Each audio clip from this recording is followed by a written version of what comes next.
Hello, എല്ലാവർക്കും പുതിയൊരു വീഡിയോയിലേക്ക് സ്വാഗതം. അപ്പോൾ നമ്മളിന്ന് വന്നിട്ടുള്ളത് അവിൽ കൊണ്ട് ഒരു അടിപൊളി റെസിപ്പി നോക്കാനാണ് കേട്ടോ. അപ്പോൾ നമുക്ക് എങ്ങനെ തയ്യാറാക്കാൻ നോക്കിയാലോ. അപ്പോൾ അതിനായിട്ട് നമ്മൾ അവിലെടുക്കട്ടോ.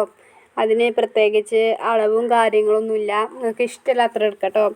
ഞാൻ അപ്പോൾ എനിക്ക് വേണ്ടത്ര എടുത്തിട്ടുണ്ട് കേട്ടോ. പിന്നെ നമുക്ക് വേണ്ടത് തേങ്ങയാണ് കേട്ടോ. അപ്പോൾ നമ്മൾ തേങ്ങയൊക്കെ ചിരവി നമ്മൾ ഈ അവിലേക്ക് ഇട്ടിട്ടുണ്ട് കേട്ടോ. എന്നിട്ട് നമുക്ക് ഈ അവിലൊക്കെ ഒന്ന് വറുത്തെടുക്കാം കേട്ടോ. ഞാൻ ഇപ്പോൾ ഗ്യാസിന്മേലാണ് വറുത്തെടുക്കുന്നത്. നിങ്ങൾക്കിപ്പോൾ വേണമെങ്കിൽ അടുപ്പത്ത് വേണമെങ്കിൽ വിറക് വെച്ച് വറുത്തെടുക്കാം കേട്ടോ. ഞാൻ ഇപ്പോൾ ഗ്യാസിന്മേലാണ് വറുത്തെടുക്കുന്നത്. അപ്പോൾ നമ്മൾ എന്നിട്ട് ഈ അവിൽ നന്നായി ഒന്ന് മിക്സ് ചെയ്യാം കേട്ടോ. എന്നിട്ട് നമുക്ക് ഈ അവിൽ നമുക്ക് വേണ്ടത്ര ആയിട്ടുണ്ട് നമുക്ക് നോക്കട്ടോ. ഇതെങ്ങനെ മനസ്സിലാക്കാന്ന് വെച്ചാൽ നമുക്ക് ഈ അവിൽ നിൽക്കുമ്പോൾ ചെറുതായിട്ടൊന്ന് മുരിഞ്ഞ് വരണം കേട്ടോ. ആ ഒരു പരിവായി കിട്ടണം. അപ്പോൾ എനിക്കിപ്പോൾ ആയി കിട്ടിയിട്ടില്ല. അതുകൊണ്ട് ഇപ്പോൾ നമ്മൾ ഒന്നുകൂടി തീയിൽ നമുക്കൊന്ന് വറുത്തെടുക്കട്ടോ. നന്നായി ഇളക്കി കണ്ട് നമുക്ക് വറുത്തെടുക്കട്ടോ. അപ്പോൾ ഈ റെസിപ്പി കുട്ടികൾക്കും മുതിർന്നവർക്കും ഒത്തിരി ഇഷ്ടമാവുന്ന ഒരു അടിപൊളി റെസിപ്പിയാണ് കേട്ടോ. എനിക്ക് ഒത്തിരി ഇഷ്ടമായിട്ടുണ്ട് കേട്ടത്. അപ്പോൾ നമുക്ക് ഇനി ഒന്നുകൂടി അയക്കണമെന്ന് നോക്കട്ടോ. അപ്പോൾ ഏകദേശമൊക്കെ ആയിട്ടുണ്ട്. അപ്പോൾ നമുക്കിനി ഈ ഗ്യാസ് പൂട്ടിക്കാണ്ട് നമുക്കിനി ഈ അവിൽ വറുത്തതൊക്കെ നമുക്ക് ഇനി മിക്സിക്ക് ഇട്ട് കൊടുക്കട്ടോ. അപ്പോൾ എൻ്റെ ഒരു കയ്യിൽ ഫോണും ഒരു കയ്യിൽ ഇതിലേക്ക് ഇടുന്നൊരു വീഡിയോ കേട്ടോ. അപ്പോൾ ഇത് കാണുന്നത് നിങ്ങൾക്ക്. അപ്പോൾ എനിക്ക് വേണമെങ്കിൽ ഫോണോട് വെച്ചിക്കാണ്ട് മൊത്തത്തിൽ ഇട്ട് കൊടുക്കാം. അപ്പോൾ നമുക്ക് ഫുള്ളായിട്ട് ഇട്ട് കൊടുത്തിട്ട് വരാം കേട്ടോ. അപ്പോൾ കണ്ട നമ്മളൊക്കെ ഇട്ടിട്ടുണ്ട് കേട്ടോ ഇതിലേക്ക്. ഇനി നമുക്കിത് നന്നായി ഒന്ന് പൊടിച്ച് കൊണ്ടുവരാം കേട്ടോ. അപ്പോൾ നന്നായി പൊടിഞ്ഞ് വന്നിട്ടുണ്ട് കേട്ടോ.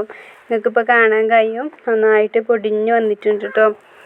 ഇനി നമുക്ക് ഈ ടൈമിൽ നമുക്ക് ഒരു പാൻ വെച്ചിക്കാണ്ട് അതിലേക്ക് നമുക്ക് വേണ്ടത്ര ശർക്കര എടുക്കട്ടോ. നമ്മൾ എത്രയാണ് അവിലെടുത്തത് അതിന് വേണ്ടത്ര ശർക്കര എടുക്കട്ടോ.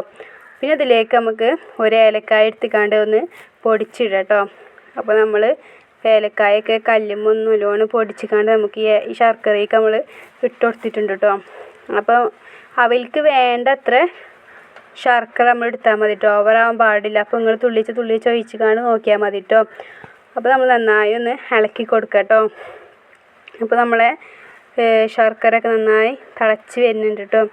അപ്പോൾ ഇതിന് അടിപൊളി ടേസ്റ്റാണ് കേട്ടോ. എൻ്റെ വീട്ടിലുള്ള എല്ലാവർക്കും ഒത്തിരി ഇഷ്ടമായൊരു റെസിപ്പിയാണ് കേട്ടോ. ഇത് ഈവനിങ് സ്നാക്കൊക്കെ ആയിട്ട് നിങ്ങൾക്ക് ഉപയോഗിക്കാം കേട്ടോ. അപ്പോൾ എൻ്റെ വീട്ടിൽ ഒരു അണ്ടിപ്പരിപ്പ് ഒരു ബദാം ഉണ്ടായിരുന്നു. അപ്പോൾ അതുകൊണ്ട് ഉമ്മാനെ കാണാതെ രണ്ടെണ്ണം എടുത്തുകാണ്ട് ഇതിലേക്ക് ഇട്ട് കൊടുത്തിട്ടുണ്ട് കേട്ടോ. നിങ്ങൾക്ക് നിങ്ങളുടെ കയ്യിലുണ്ടെങ്കിൽ ഇട്ടാൽ മതി, അതിലേക്ക് ഇടേണ്ട ആവശ്യമൊന്നുമില്ല കേട്ടോ. ഞാൻ അപ്പോൾ ഇത് വെറുതെ ഇട്ട് കൊടുത്താണ് കേട്ടോ ഒരു ടേസ്റ്റിന് വേണ്ടിയിട്ട്. നമ്മളുടെ അവിലൊക്കെ ഈ ശർക്കര പാനിയിലേക്ക് നമുക്ക് ഇട്ട് കൊടുക്കാം കേട്ടോ. അപ്പോൾ ഇതാക്കണം നമ്മളുടെ ശർക്കര ഇതൊക്കെ സെറ്റായി വന്നിട്ടുണ്ട് കേട്ടോ. അപ്പം നമുക്ക് ഇത് ഓരോ ഉരുളാക്കി എടുക്കാം കേട്ടോ. ഞാൻ അപ്പോൾ ഫോണ് ആ ഒരു കുപ്പിയുമേണ്ട് വെച്ചിരിക്കുന്നത് നിങ്ങൾക്ക് കാട്ടി തരാൻ വേണ്ടിയും. ഇപ്പോൾ ഒരു കയ്യിൽ ഫോൺ ഒരു കയ്യിൽ ഉരുട്ടലും ഒക്കെ പാടെ നടക്കില്ല. അതുകൊണ്ടാണ് പാടെ വെച്ചിട്ടാണ് നിങ്ങൾക്ക് ഞാൻ കാട്ടിത്തരുന്നത്. അപ്പോൾ നമ്മളിത് ഓരോന്നായി ഇങ്ങനെ ഉരുളാക്കി എടുക്കട്ടെ കേട്ടോ. നിങ്ങൾക്ക് ഇഷ്ടമുള്ള രീതിയിൽ ഇത് ഇങ്ങനെ ആകൃതിയാക്കട്ടോ. ഞാൻ ഇപ്പോൾ റൗണ്ട് ഷേപ്പിലാണ് എടുക്കുന്നത് കേട്ടോ. എന്നിട്ട് നമുക്കിതൊക്കെ ഒന്ന് ഉരുളാക്കി എടുക്കട്ടോ. അപ്പോൾ കണ്ടോ ഒക്കെ നമ്മൾ ഇതാക്കിയിട്ടുണ്ട്. അപ്പോൾ കണ്ടോ നല്ല സോഫ്റ്റാണ് കേട്ടോ. അപ്പോൾ അതിൻ്റെ ഇടയിൽ കൂടെ ഒരാൾ ആ ഉരുള എടുക്കാൻ വന്നിക്കണ്. അപ്പോൾ ഞാൻ എടുക്കണ്ട പറഞ്ഞിക്കാണ് കേട്ടോ വീഡിയോ കാട്ടിത്തരാൻ വേണ്ടിയിട്ട്. അപ്പോൾ നമ്മൾ സിനൂസ് വ്ലോഗിൽ ഉണ്ടാക്കിയെന്ന റേറ്റ് കേട്ടോ. പേരെന്താ വെച്ചപ്പോൾ പറയണില്ല. അപ്പോൾ ഞാൻ ടേസ്റ്റ് നോക്കിയിട്ട് പറയാം.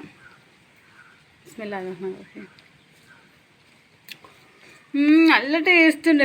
നല്ല നല്ല എന്താ പറയുക സോഫ്റ്റായിട്ടുള്ള സംഭവം. നല്ല രസമുണ്ട് തിന്നപ്പോൾ നല്ല രസമുണ്ട്. ഞങ്ങൾക്ക് ഇത് ഉള്ളതിൻ്റെ ചുരുക്ക ഇങ്ങനെ നോക്കുമ്പോൾ നല്ല ചുരുക്കൊന്നുമില്ല. അപ്പോൾ ഞങ്ങൾ വലിയ രസം ഉണ്ടാവില്ല. നമുക്ക് സ്കൂൾ കിട്ടിയപ്പോൾ ഓരോ പുതിയ ഐറ്റങ്ങൾ ഉണ്ടാക്കണം. അപ്പോൾ അതുകൊണ്ട് എന്നും തിന്നാൻ കിട്ടും. അപ്പോൾ എല്ലാവരും ഒന്ന് ട്രൈ ചെയ്ത് നോക്കിയിട്ട് കമൻറ്റ് ബോക്സിൽ ഒന്ന് അറിയിക്കണം കേട്ടോ ഗൈസ്. അപ്പോൾ നിങ്ങൾക്ക് ഇഷ്ടമായെങ്കിൽ ലൈക്ക് ചെയ്യുക, സബ്സ്ക്രൈബ് ചെയ്യുക കേട്ടോ.